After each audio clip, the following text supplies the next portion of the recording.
service. What is up, listeners? Thanks for tuning back into the Full Service Podcast. I am Tank Smith, your host. It is week 24, episode 24. Thanks for joining us. My guest today is Alan Hamm. He is a Raleigh, North Carolina-based chaplain and also the Community Support Line Coordinator for SWOP. It stands for the Sex Workers Outreach Project. They were originally founded in Australia, but the SWOP USA was founded in 2003 in San Francisco. And they are the country's largest sex work advocacy group. They fight for decriminalization. They focus on ending violence and stigma, reducing harm, improving health care, and upholding human rights for sex workers. They have a toll-free number. It is 877-776-2004.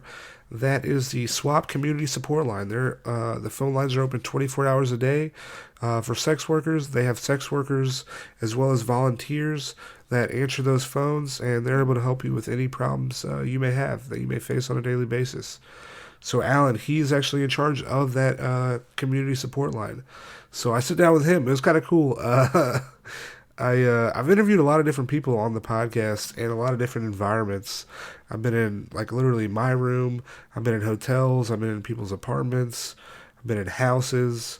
I met Alan at the North Raleigh Public Library, and so you can kind of hear the sound is a little different than the other interviews I've done. But it was a lot of fun. We talk about why he was drawn to help sex workers, his experience volunteering and working with SWOP, the help that SWOP is able to provide sex workers through the community support line, how to start a SWOP chapter in your city, the push for decriminalization, as well as the data in violence against sex workers. So we talk about a lot of different things. I'm excited for y'all to hear it. You can follow Alan on Twitter at The Sex Chaplain. You can also follow SWOP at SWOP USA, and SWOP's website is swopusa.org. You can follow the podcast, Full Service Pod, on Instagram and Twitter. My personal Instagram and Twitter is TankFunkadelic. Our email address, fullservicepod@gmail.com. If you want to be on the podcast, if you want to hear anything on the podcast, shoot us an email. Let us know what's up. We can make it happen. I appreciate you being here, though. I'm excited. This is week 24. We fucking made it. Oh, yeah. Shout out also Alan. Happy birthday, dude. It's his birthday. Hey, happy birthday. But no, I'm excited for y'all to hear this episode. Relax. Don't tailgate somebody. We gotta... But no, this is my interview with Alan Hamm. I hope y'all enjoy it. Thanks.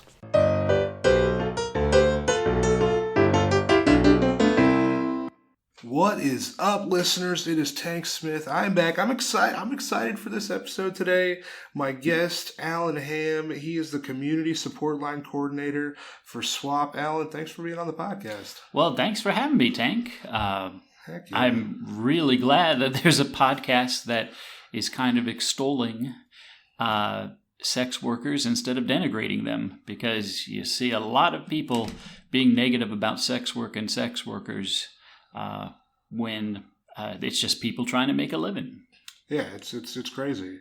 So you're with SWOP, which is I know it's like an acronym. What does SWOP stand for? It stands for the Sex Workers Outreach Project, and it was something formed to assist sex workers. It's a grassroots organization that was founded by sex workers for sex workers.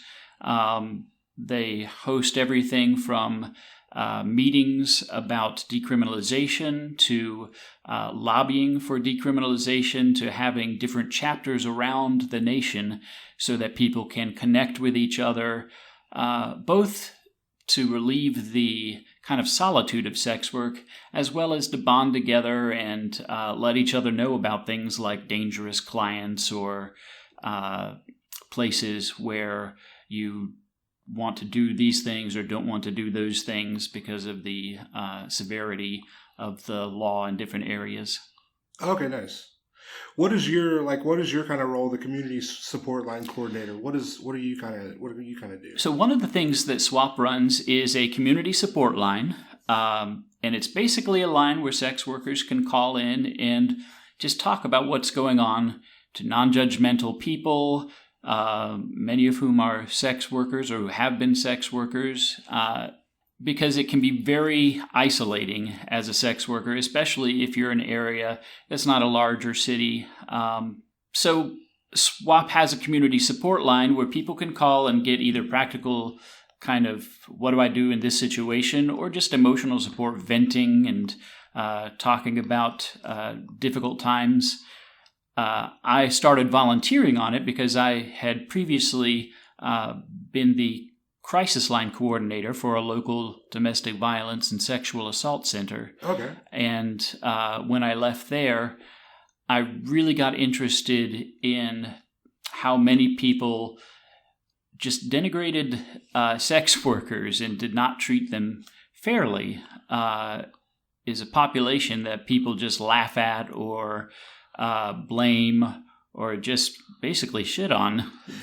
I think it's really just a lack of understanding. It's incredible. Exactly. So as people just take, okay, I've seen this in a movie, or I've seen this in the news report, and okay, that's what it is. I don't really need to look into it any more than I see a headline. I understand what that is, what they're doing. There's no more looking into, there's more to that than what it is. It's incredible.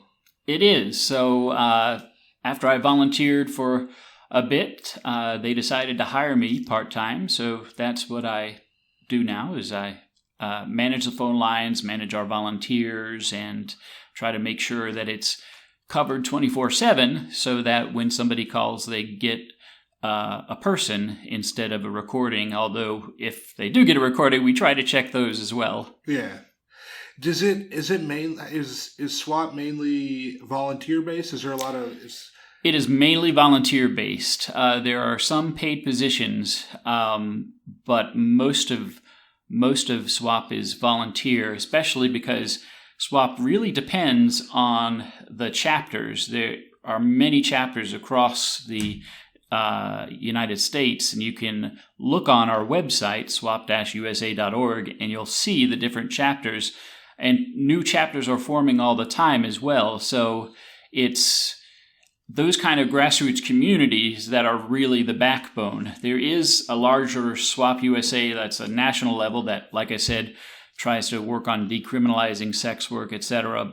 But that's kind of the tip of the iceberg. The main part of our organization are the chapters. That makes sense. Because it feels like it really varies city to city on how things kind of work in terms of sex work, I feel like. It does. And some places are notorious for crackdowns on sex work, and some places are a little more lax about it. There are some mayors and government officials who've said, all right, we're not going to really be arresting people for escorting, for instance. And then there are some where they will crack down on the slightest thing and hold stings every other month. Yeah. There was a sting I saw in Durham on last Friday. Yep. It is one of the things that we really don't like, because already these people, and I say people, we do have women and men who do sex work. Now, mostly women, but we do have a population of men who do sex work, both within a straight context or a gay context.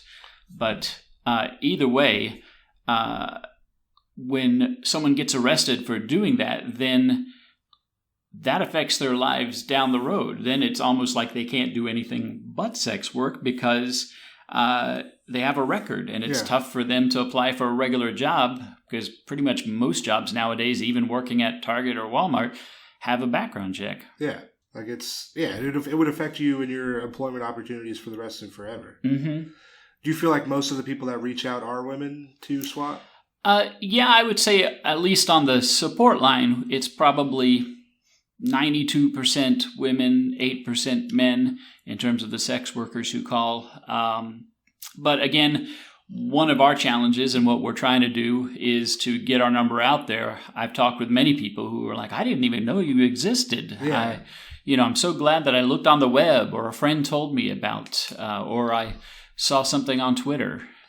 How do the chapters? How do you kind of like start a chapter of SWOP in your city? Like if you wanted to do that. Sure. Well, first, usually sex workers need to come together. It's usually not just one person starting a chapter. And then there's an application process with SWOP. It's not terribly difficult. It's just they want some information about who you are, what you're going to be doing with your chapter. But it's not a difficult thing. We really appreciate when people form a chapter, especially in an area where there's a dearth of them. We have several in Florida, but if you go to Idaho, you're not going to really find a SWOP chapter. Yeah, are there people in Idaho though? So I don't know, but no, that definitely that makes sense. Yeah, it'd be where more people are working. What's that? It seems like it'd be more concentrated or where higher populations are. It can be, but honestly, sex work is everywhere. You will find them in the smaller cities. You'll find them in the larger ones. It's just a matter of where the need is, but usually there's always a demand. Yeah. No matter what city you go to, whether big or small, and there's usually someone who wants to meet that demand to make their living, to take care of themselves, their family. So what is, like, say somebody calls SWOP and they're kind of in a location where there's not a local chapter. It's tricky. It depends on what they want. Now, if they just want to talk and to vent or just to chat about what's been going on with their day and with the difficulties they've encountered, that's easy. You can do that online or on the phone. But if they need more practical things, then it gets a bit tricky.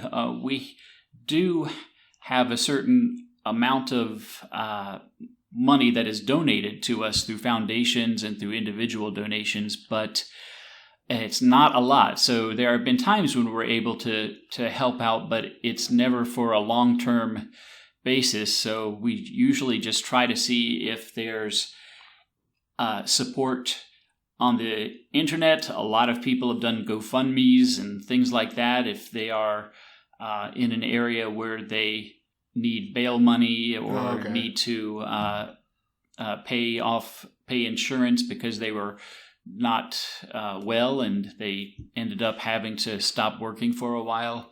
Okay.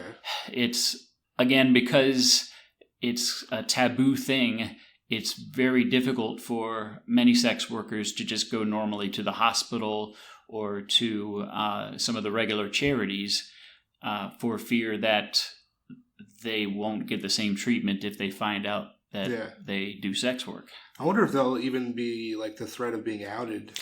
Well, that is a big threat, too. It's one of the things that we try to work with places like rape crisis centers to say, if somebody comes in and they're a sex worker and were raped by a client, first, please believe them. And second, don't automatically call the police. Yeah. And the same for if they come in the emergency room for a rape kit, for example. I know in North Carolina, you can do what they call, I forgot what they called it, but it's a rape kit where they don't call the police. They just do the rape kit and then assign a number to it. And then you can decide later if you want that to be processed by the police. Okay. The police will get the kit and secure it, but they won't have a name attached to it. They'll just have a number. Okay. And then but it's a problem that a lot of people have, especially after the SESTA-FOSTA Act passed, that it's just made it more difficult for sex workers to report crimes against them.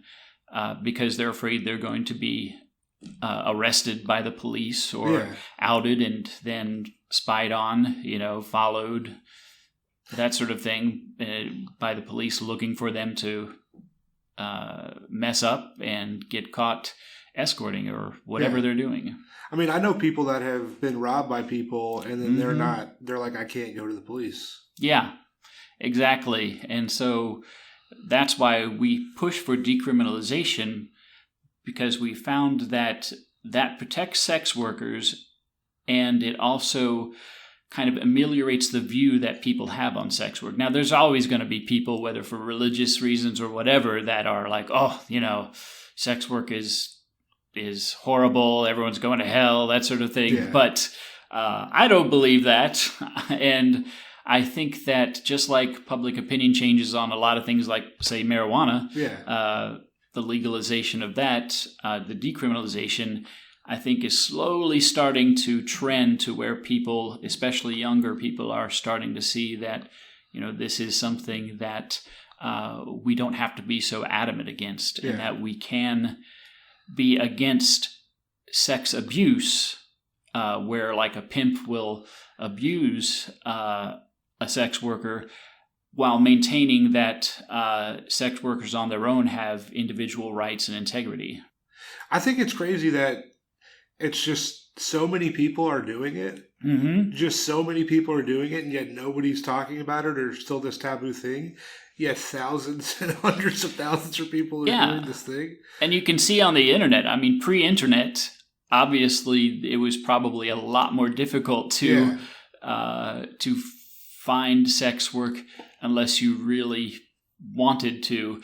But with the internet, you can see there are so many people involved in it. It's big business. And of course, as they said, the internet was basically built by pornography because it was those companies that really push for the technology to allow videos and streaming and those sorts of things. But yeah, there is a goodly amount, as everyone knows, that you can find online in either camming websites or sites that collect porns, whether they're older or newer ones, or just places where you can sext with somebody or... literally everything on the internet that has... everything on the internet will be used for sex. Everything will be used for sex eventually. And they're dominatrixes. I mean... things that I thought, would they be able to do that over the internet? Yes, they do. Yeah, you can do everything. You can do everything over the internet. It's really incredible. When people call in, what kind of help are you able to provide? So usually people call for a couple reasons. First, we do get calls from non-sex workers. Usually those are journalists who are looking for a quote for an article, especially when Sesta Fosta was passed. We were inundated with reporter calls of journalists, hey, what's SWOP's take? Because we're one of the bigger organizations for sex worker rights. Okay. What's SWOP's take on this? We also get calls from academics who are, researching sex work, who want some guidance. Other than that, though, it's mostly from sex workers, and it's usually either kind of a venting support, emotional, spiritual kind of support, or something practical. Probably one of the most common scenarios is either being arrested and wanting to know what the trial will look like, especially if it's their first time, obviously, or being stalked or otherwise harassed by a client or former client. Because there are some that are abusive, and even though the provider says, nope, that's it, we're going to stop this relationship, the person refuses to do so. And again, because it's not as easy to turn to legal restraints like a restraining order or calling the police for criminal acts. Instead, they just have to deal with it as best as they can. Now, there's a lot of harm reduction and safety planning we can go over with them. And there are several websites that we can direct them to as well that help people to plat out, because every situation, of course, is different.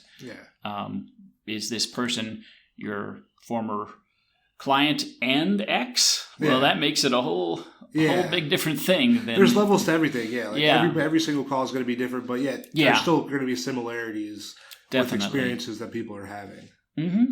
Okay. Oh yeah. So how long have you been with SWOP? So I've been with SWOP about 3 years. Like I said, I started volunteering, and then I was hired on part-time as their support line coordinator.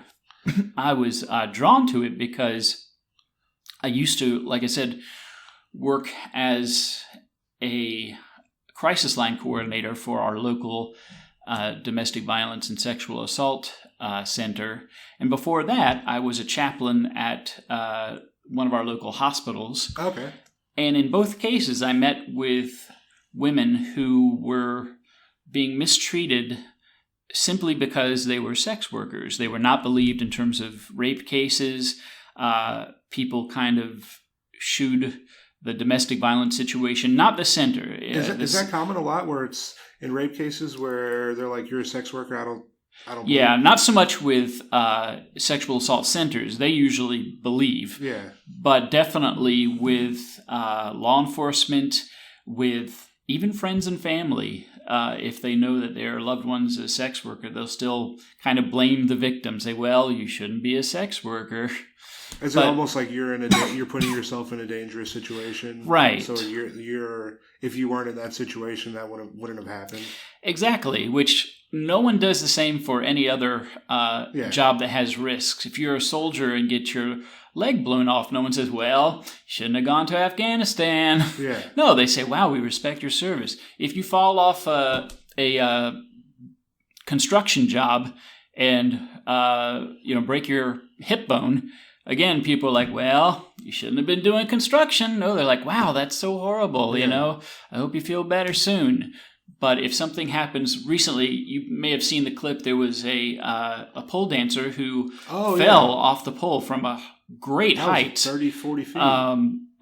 One, she's an awesome athlete. That was incredible. And two, after it, there was a division of how people approached it. Yeah. Many people, especially people who were also sex workers, were so empathetic, sympathetic, and were starting to raise money for her because as independent contractors, a lot of times there's no health care for dancers. But there were also people on the internet who were just laughing. Like, haha, look at this stripper fall and break her jaw, which is what happened. She had to have it wired shut. Yeah. Or blame. I saw one person say, well, this is God's judgment on you for being a stripper. And it's like, really? I don't think that's I don't believe in a Christian God. I believe more kind of the divinity, something, more of a Taoist belief. But I don't think that's how it works. I think that she had an accident just like people have accidents every day on their jobs. Yeah. But no one laughs at other people when they get really hurt. Even when it's America's Funniest Home Video, what's the first thing you say? Oh, I hope they aren't hurt. Yeah. And when you find out they aren't, then you laugh. Yeah. Oh, okay, they got a shot with a dart in the ass. Okay, as long as they weren't hurt. Yeah, as long as they weren't hurt. But yeah, it is attitudes like that that's so frustrating that you can't even feel some empathy or even some sympathy for somebody who just broke their jaw. But instead you focus on the fact that she was stripping or dancing on a pole or whatever to denigrate that person when they're already feeling horrible enough in physical pain. Even the fact that she got off easy with a broken jaw, honestly. Well, yeah, it was a huge height. Because she could have died. Yeah. Like, that's not even... No, a wrong turn of the neck, and that would have been it. It's just as easy as like when Christopher Reeve fell off his horse. If you fall at a different angle, you're paraplegic. Yeah. And it's... But instead of thinking about that, again, there was a certain amount of people online who were just making fun or condemning her or saying she deserved it, and that just is wrong. Even if you see the video in the club, there's people that stand up and cheer. Yeah. Like, that are right at the stage, like, oh my God, this is amazing. Like, what? Yeah. Like, is she okay? Yeah, it was just horrible. And I do think maybe some of them were thinking, oh, this is kind of an act or something, but... I do also think that there were probably some people there who are like, because again, there's this whole animosity that even some people who go to sex workers, whether they're dancers, whether they're escorts, etc., will still denigrate them, even though they're using their services. Yeah. It's like going to a restaurant and being really rude to the waitstaff. The chef is like, well, why'd you come to our restaurant if you don't like our chef, if you don't like our waitstaff? But they love the food and they love the ambiance. Right. They love the atmosphere. It's like people are individuals. They're humans, and you don't mistreat them for being who they are. Yeah. Do you think that before you started all of this, like, kind of like crisis, like like phone lines kind of stuff where you're talking to people, did you have a view of sex workers before that? That was a little bit, because I knew some sex workers who were, going through college as well as working as a sex worker. But even before then, when I was a Christian, I always understood that Jesus kind of had a thing about hanging out with people who other people ostracized, who didn't want to hang out with. And he didn't seem to make a big deal of it. Yeah.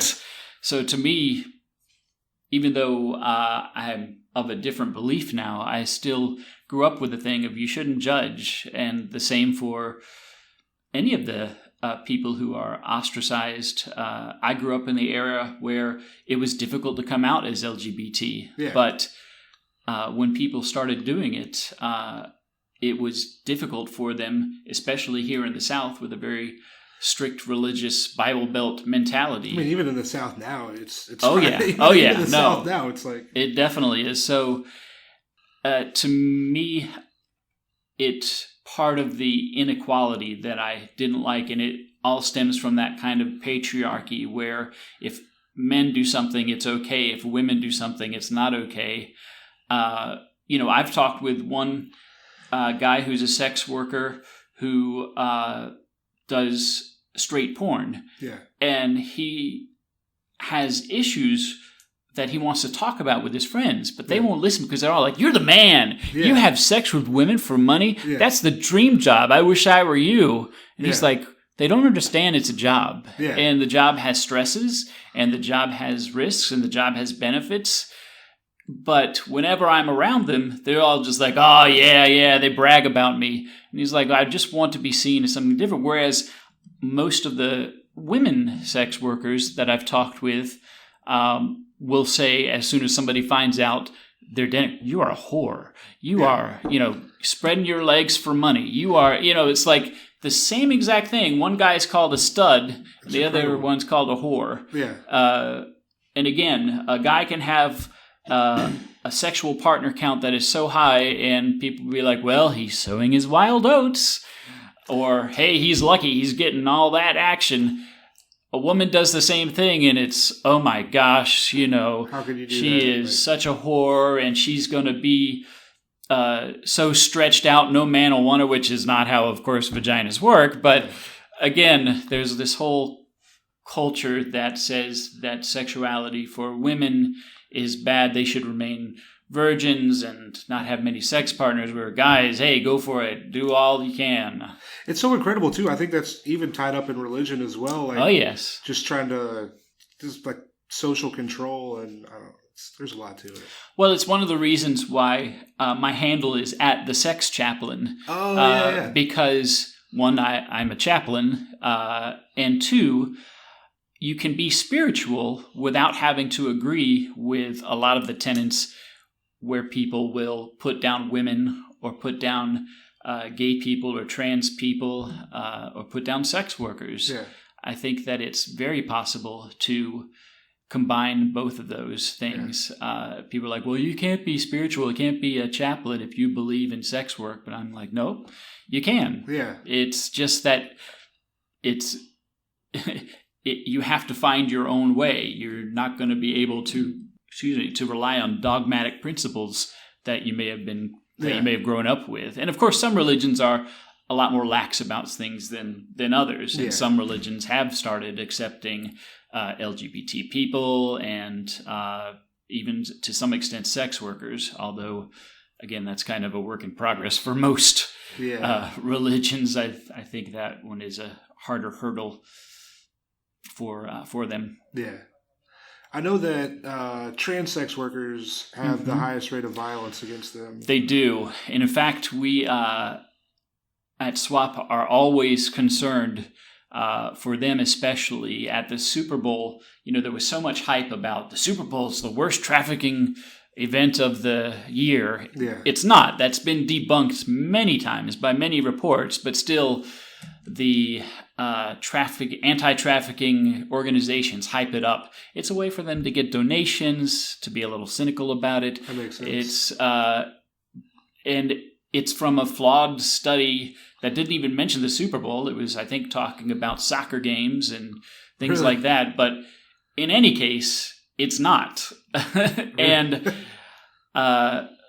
there are many arrests made around the Super Bowl of people who aren't trafficked, who are just doing their normal routine. And of course, some of them can't stop that routine because they need that money, again, to live on. Yeah. So obviously, there are some who will just stop during that weekend and say, okay, I'm just going to try to lay low while law enforcement is out there in droves. Yeah. But there's some who can't. And of course, with trans individuals, even if they're not sex workers, there's this whole stopped for being trans, because people assume that if you're a trans person or if you're with a trans person, that it's because of a sex act or a sex worker thing. That it's not because you're a couple. There's several trans men and women who go out with their marriage certificates on hand and say, no, I'm married to him or her, or them. This is who I am. Don't arrest me for something you think I'm doing. That's incredible. But yeah, because also trans individuals have a more difficult time being accepted. I think America has come a long way with a lot of things. There's still biphobia and lesbophobia and gayphobia, all the homophobia, but transphobia seems to be one that people are not giving any leeway on. I know you probably heard about in North Carolina. They had the bathroom bill to protect, the bathroom. Which was mocked in other countries and in other states about trying to prevent trans women from using the female facilities. And it's like, what do you think they're going to do in there? It's just everyone's going in there to do the same thing. That's not really right. It's not protecting youth or protecting anyone, because no one is in there. If somebody's in there to do something wrong, they're going to do something wrong, whether or not they're trans or not. 100%. So it's just frustrating. But yeah, as you said, your gender does not have any correlation to how you're going to treat somebody. Trans sex workers in general have a tough time, but trans sex workers in specific are definitely targeted, especially by law enforcement and I think by society at large. So we helped with a bail fund with the Woodhull Foundation during the Super Bowl to bail out anyone with a focus on people of color and trans men and women of color to make sure they had bail to get out right away. Because, if you can't make bail, then you're just stuck in there until you go in front of the judge. And that's a dangerous place, because usually if you're a trans woman, they still put you in the male prison unless you've probably had the top and bottom surgery. Then you're just going. But so it can be a dangerous place. So we wanted to make sure that people were bailed out as soon as they could be. Sweet. So we were able to help many people who were caught up in stings or raids, that sort of thing during the Super Bowl. Nice. And we try to, of course, watch out anytime, but especially when there's such a focused presence of anti-trafficking, misinformation, and law enforcement. Okay, cool. Is there any kind of events that you guys put on throughout the year, or is there... The events are usually local, so you can find a lot of them at some of the bigger cities, but any city that has a SWOP usually has sometimes local meetings, sometimes they're for advocacy for sex worker rights, sometimes they're just for networking to, hey, let's have a wine and dine party kind of thing. There are a few nationwide meetings that SWOP is a part of. I don't think we host them necessarily, but we try to go to them that are about sexuality, sexual issues, and sex work issues. Okay. But yeah, for the most part, it's on the chapters and what they feel like their area needs in terms of activities. Do you know if these would be closed off strictly to sex workers? A lot of them are. Okay. Because that makes sense. We don't want people trolling, or also picketing.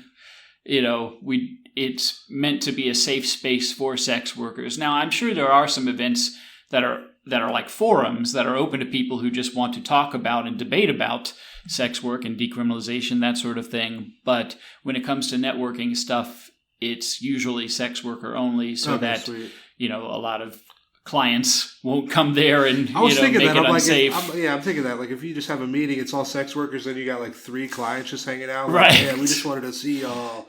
Yeah. Like, that'd just be uncomfortable for everybody. It would be. So yeah, a lot of those are closed. Okay, sweet. Yeah, because I saw. I think there's supposed to be, because I'm in Atlanta now. I Mm-hmm. think there's supposed to be some kind of march or something in March, but I'm not. Need to find out. I need to check and see what. Well, it's appropriate to have a march in March, I'm sure. But yeah, we do try to join in on things like you mentioned before we started the podcast, the International Day to End Violence Against Sex Workers, and it's something that we really believe in. We were one of the groups that was quickly adopting that because we want to bring it to people's attention that sex workers, because people see them as dehumanized, as less than human, are abused a lot more and are in abusive relationships a lot more, simply because it's people, like I said, stigmatize, dehumanize, and then when you can't go to the law for it, it just keeps happening. Yeah. So it's one of the things we want to have end. And again, the best way around that is decriminalizing sex work so that a provider doesn't get in trouble by going to the police or a judge to set things right or to make people aware that this person's abusing sex workers or whatever they're doing. So I'll see a lot of people, like I know you've mentioned decriminalization a few times. Mm-hmm. In terms of marijuana, where you have like people are like, oh, we want legalization. Legalization is the path forward. And how would you explain to somebody who's like, well, why, like, I know everyone says decriminalization. Why would you just want legalization?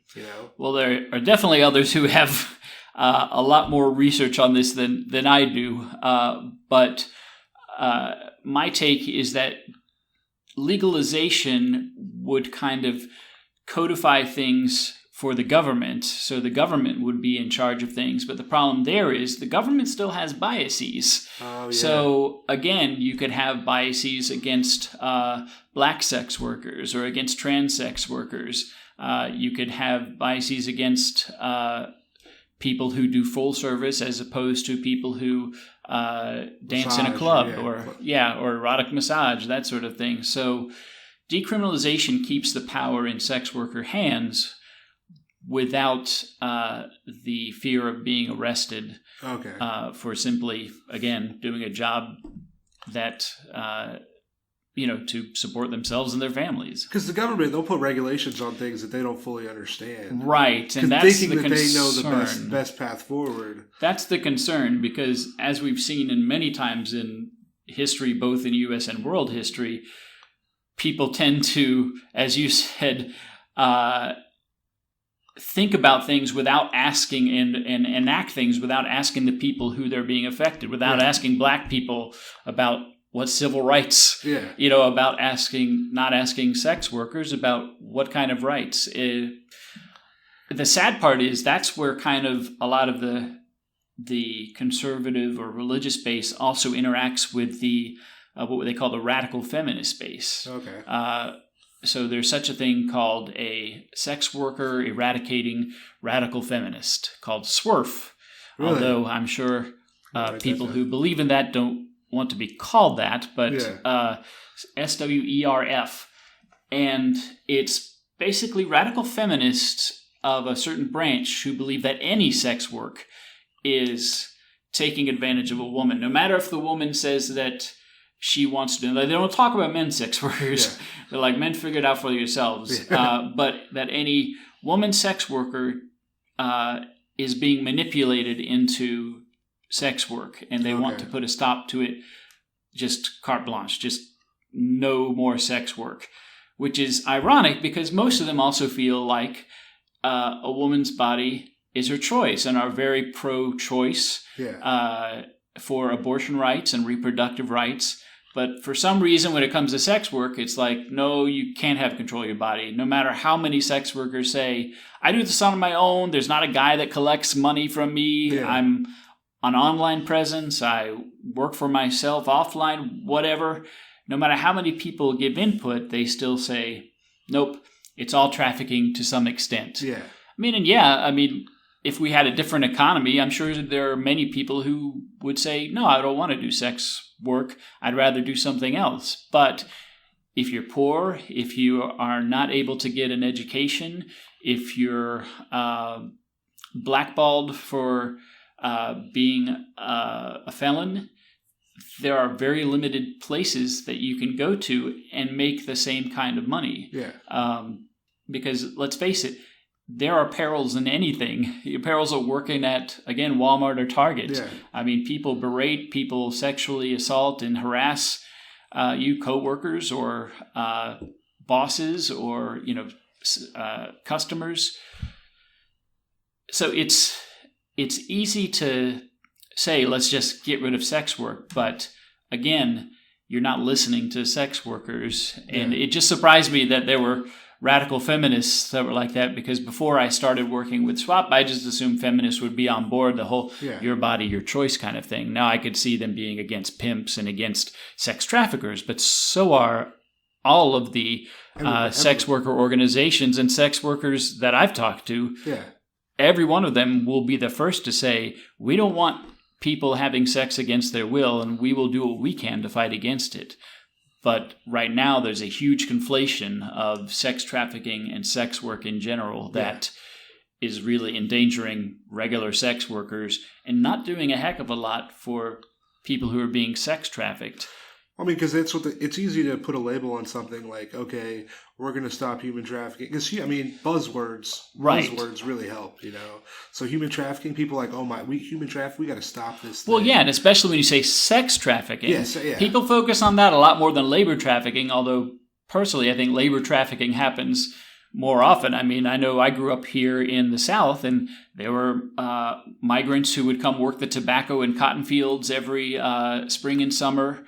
That I'm sure were mistreated by, and definitely not paid as well, by the people who were employing them.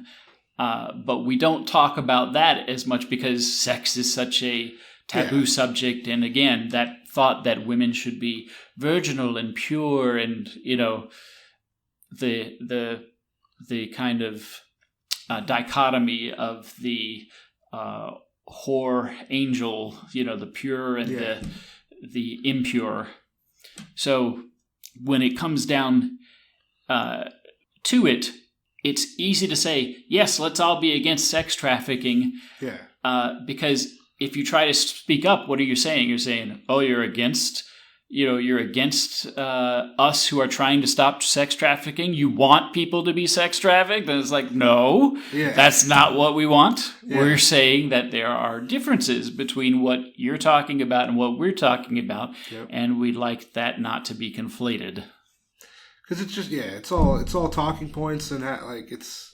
Yeah, and there is a lot of research out there that people like Kate Diadamo, Lorelei Lee, Supreme Bay, Maya Morena, Jesse Sage, many others have done to talk about and try to give actual data points and studies. Melissa Gira Grant, all of these people have done studies that show that Sesta Fosta is a horrible thing that was enacted, that there are ways to keep sex workers safe, and that if you truly value the safety of the people you're professing to save, then you will listen to those people instead of just doing something on their behalf. Whenever you say you're speaking for somebody, it's always a warning sign, because it's so condescending. Yeah, it's condescending and infantilizing to say, you can't make your own choices, we're going to make them for you. Yeah.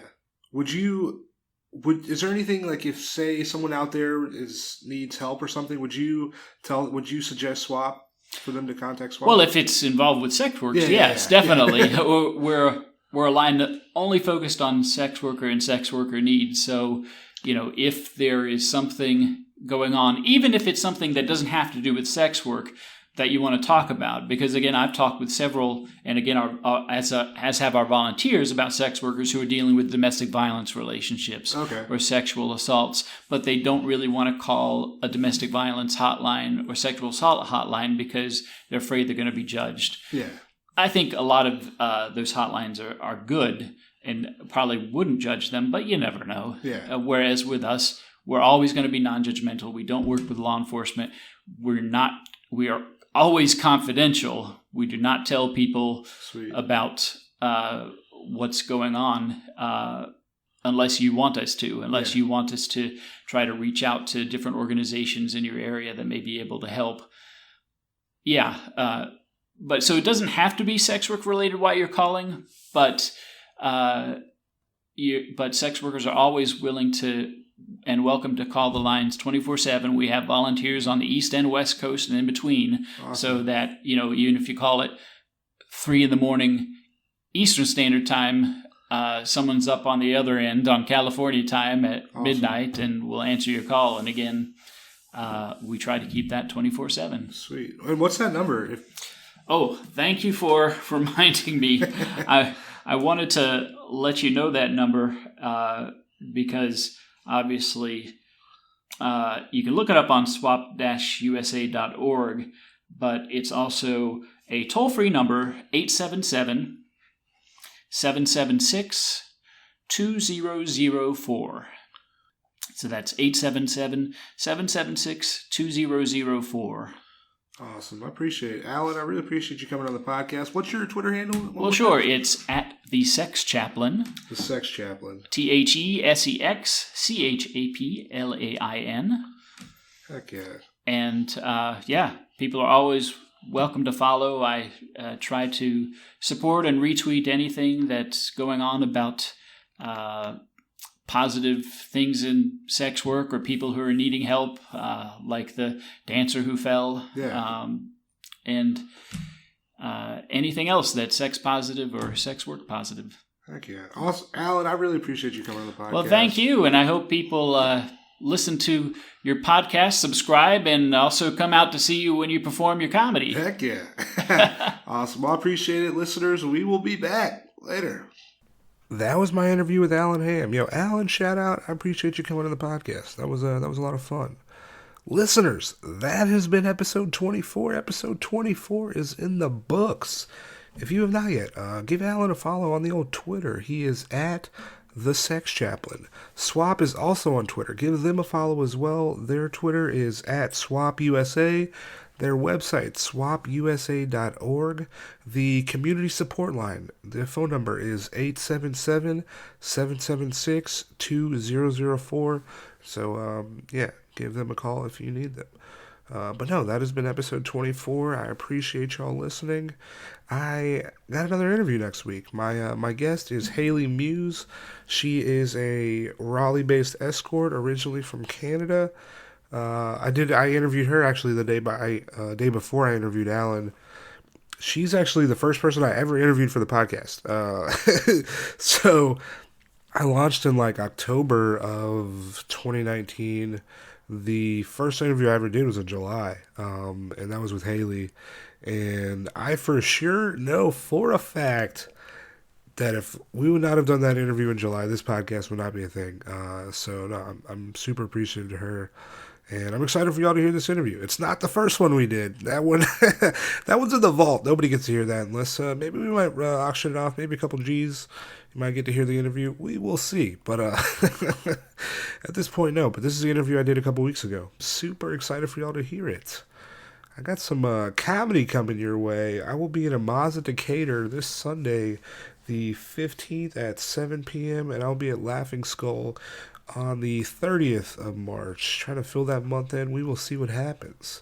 If you like the podcast, if you enjoy the podcast, fucking subscribe, if you could write a review, that'd be fucking amazing. That'd be beautiful. I'll give you a hug. We'll make it something special. But no, tell somebody about it. Tell somebody you don't like about the podcast. Tell them, hey, I got this podcast. I know you're not gonna like it. Hit them with that full service. That'd be great if you can do that. No, this is episode 24. I appreciate y'all for listening. We will be back next week, next Tuesday, every Tuesday until the end of time. Hope y'all have a good week. Thanks.